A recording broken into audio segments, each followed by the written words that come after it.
Okay, I want you to try something right now. Right now?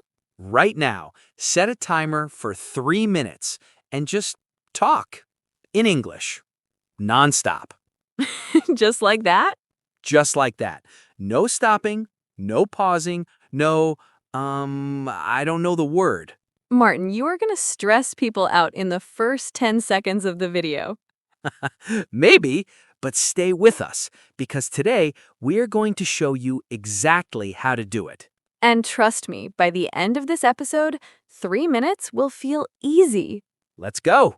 Hello, everyone. Welcome back. I am Martin. And I am Kate. Hi. Welcome back to the podcast, everyone. Okay, Kate. Day 29. Day 29. I cannot believe it. Martin, I genuinely cannot believe it. Like, where did this month go? I have no idea. It flew. It completely flew. And listeners, if you have been with us since day one, oh my goodness, you are incredible. Seriously, you showed up every single day. That is not easy. It is not easy at all, so give yourself a big pat on the back right now. You deserve it. And if today is your first day here, welcome. You picked an amazing day to join. You really did. Today is one of my favorite challenges of the whole 30 days. Mine too, actually. Today is day 29, and the challenge is the 3-minute non-stop English test. Ooh, even saying that feels exciting. And a little scary? Maybe a little scary, but mostly exciting. Before we get into it, if you are on YouTube, please hit the like button. It takes 1 second and it really helps us. It does. And subscribe if you haven't already. We are almost at day 30. You don't want to miss the finale. The grand finale. Subscribe and hit the bell so you don't miss it. And we have a comment question at the end of today's episode, a really good one, so stay with us till the end. Okay, let's talk about this challenge. So, Martin, let me ask you something. Have you ever tried to speak English for 3 full minutes without stopping? Honestly, before I started doing this podcast, no. Right? I would always stop. I would always think, wait, what's the word? And then silence. The silence, that dreaded silence. And then you feel embarrassed, and then you stop trying. Yes, that's the cycle. You stop, you feel bad, you stop more. It's the worst cycle. But here's the thing, Martin. That cycle, it's not because your English is bad. No? No, it's because nobody told you that stopping is okay. Oh, that's interesting. Think about it. When you speak your first language, do you ever stop? Well, I say sometimes. Exactly. You know, like, so. We all do it. Even in our first language. Even in our first language. So why do we think that in English we must be perfectly smooth and never pause? Because we compare ourselves to movies or to native speakers on TV. And those speakers are edited. Right. Someone cuts out all the ums and likes in editing. Exactly. So we're comparing our real speaking to someone's edited, polished version. That's not fair at all. Not fair at all. So today we are going to fix that thinking and we are going to practice speaking non-stop with all the ums, with all the pauses, with all the imperfections. Because that is real English. Okay, so Kate, let's talk about the actual challenge. 3 minutes, non-stop.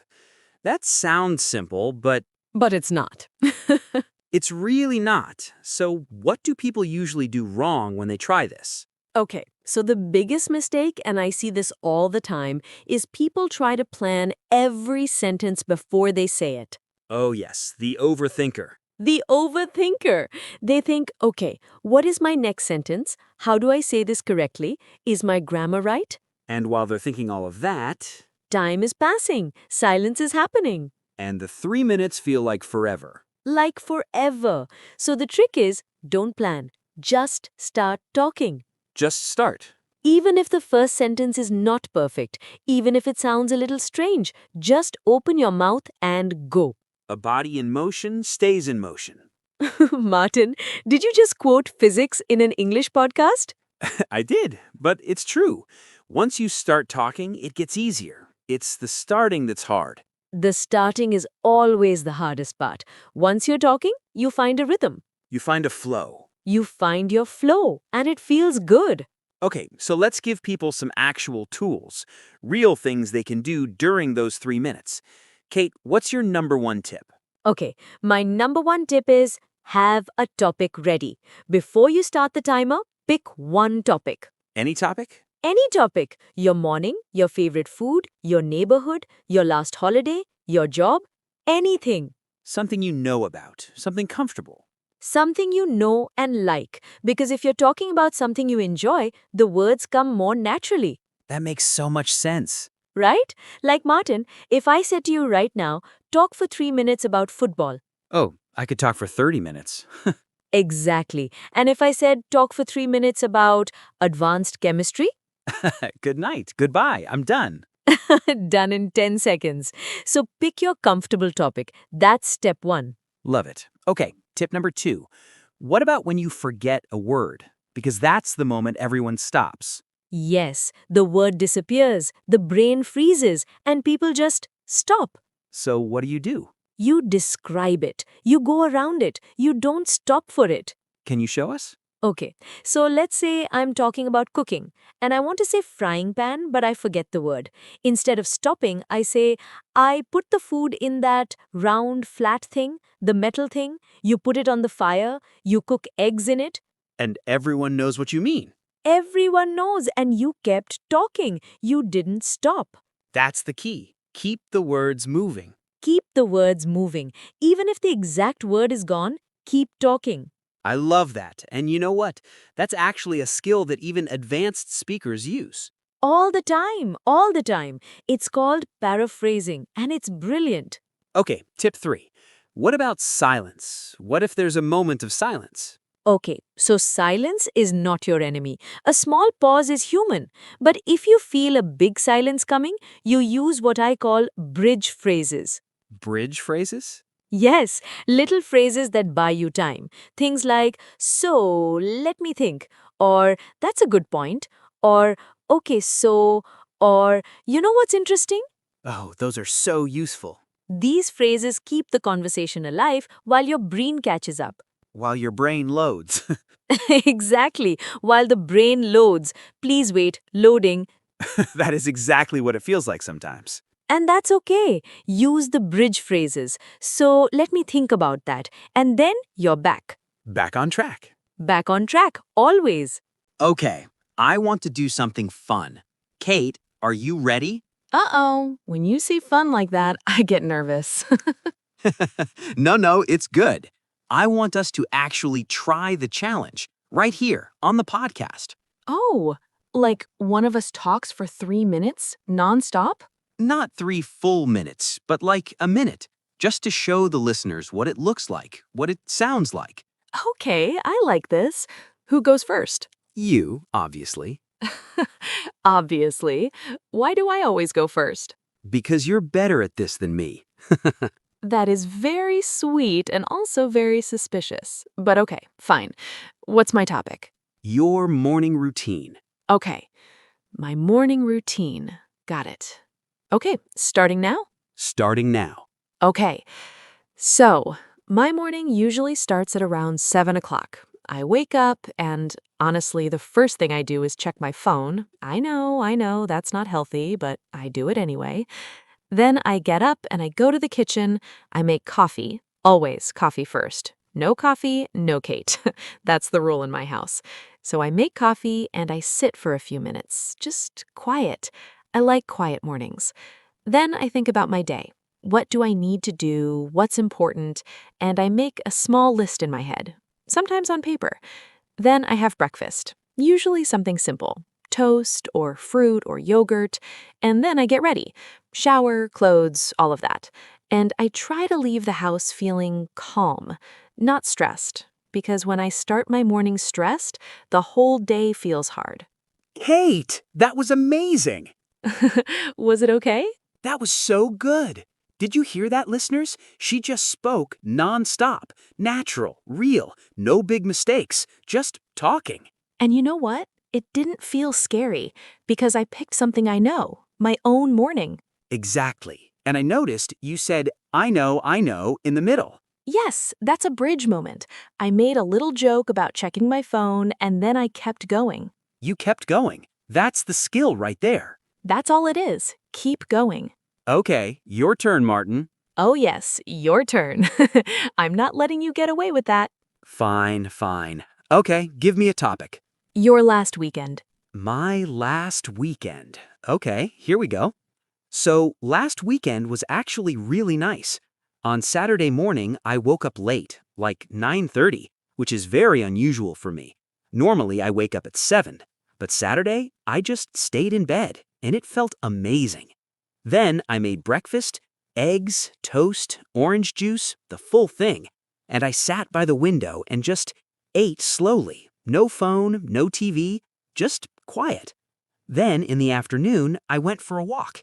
It was a little cold but sunny, and I walked for maybe 40 minutes around the park near my house.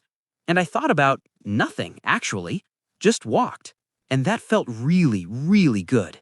In the evening, I watched a film, an old one. I won't say which one because Kate will judge me for my taste in films. Oh, Martin, what film was it? I'm not saying, moving on. And then on Sunday, I called my mom. We talked for an hour, and that was my weekend. Simple, but really good. Okay, first of all, that was brilliant, really natural. Thank you. Second of all, what film? Not telling you, Kate. Listeners, comment below, ask Martin what film he watched because I need to know. Do not encourage them. I absolutely am encouraging them. Okay, so listeners, did you hear how we both did that? Different topics, different styles, but the same idea. Just talk. Just talk. And yes, there were small pauses, small ands and mens connecting things. That's normal. That's real speaking. Real speaking is not a perfectly written essay read out loud. Real speaking is warm and a little messy and human. And that messiness is beautiful. It means you're real. It means you're real, and people connect with real. Now, Kate, I want to talk about something important. Because some people listening right now, they want to do this challenge, but they're scared. Very scared. What do you say to someone who is scared to even start? I say that that feeling is normal. Every single person who speaks English as a second language has felt exactly that fear. Every single one. Everyone. And I also say you are not performing for an audience right now. You're practicing alone, in your room. No one is watching, no one is judging. It's just you and the timer. Just you and the timer. And the timer doesn't care if you make a mistake. The timer just counts. The timer doesn't care. That's actually really comforting. Right? The timer is very non-judgmental. Very non-judgmental. I like the timer. And you know what else? Even if you only last 1 minute on your first try, that is 1 whole minute of English speaking. That's a win. Absolute win. Celebrate that. Don't say, I only did 1 minute. Say, I did 1 minute. Then next time, 1 minute 30. Then 2 minutes. Then 3 minutes. Exactly. Small steps, real progress. And one day, 3 minutes will feel too short. Too short. You'll be like, wait, that's it? I have more to say. That is the goal right there. Okay, here is the challenge for today. Day 29. Are you ready? Tell them. Set a timer for 3 minutes. Pick one topic, anything comfortable, and just talk. In English, nonstop. If you forget a word, describe it. Keep talking. If there's silence, use a bridge phrase. So let me think. You know what's interesting? Keep talking. And if you make a mistake, keep talking. Don't stop. Don't go back. Just keep going. When the timer stops, you win. You win. That's it. 3 minutes and you win. And if you want to go further, record yourself. Listen back. You will be amazed. You will genuinely be amazed at how much you can say. And now, our comment question. Kate, this one is yours. Okay, so listeners, in the comments below, we want you to write your 3-minute topic. Just the topic. You don't have to write the whole speech. Just tell us, what would you talk about for 3 minutes? It can be anything. Your city, your favorite meal, your pet, your job, anything. We want to read every single one, and we might even use your topic ideas in a future episode. So drop your topic in the comments right now. Don't wait. And if you are brave, write 2 or 3 sentences from your 3 minutes in the comments. Let us hear your voice in writing. Yes, we would love that. Okay, Kate. Day 29 done. Day 29 done. Martin, one more day. One more day. Day 30 tomorrow, the grand finale. The big one. I'm already a little emotional about it.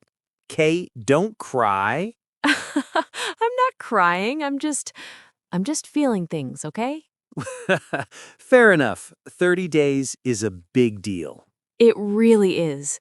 And listeners, you made it here, almost to the end. We are so, so proud of you. Whatever you felt on day 1, nervous, unsure, a little scared, look how far you've come. Look how far. You kept showing up every day. That's everything. That's what progress looks like. So please don't stop tomorrow after day 30. Keep speaking, keep practicing, keep going. The challenge ends, but your English journey, that never ends. And that's a beautiful thing. It really is. Okay, everyone, subscribe if you haven't. Share this with a friend who is learning English. Tell one person about this podcast today. Just one. You might change their English journey. Thank you so much for being here. We mean that from the bottom of our hearts. From the very bottom. See you tomorrow for the grand finale, day 30. Bye, everyone. Keep talking, keep smiling. Almost there. Take care. Bye.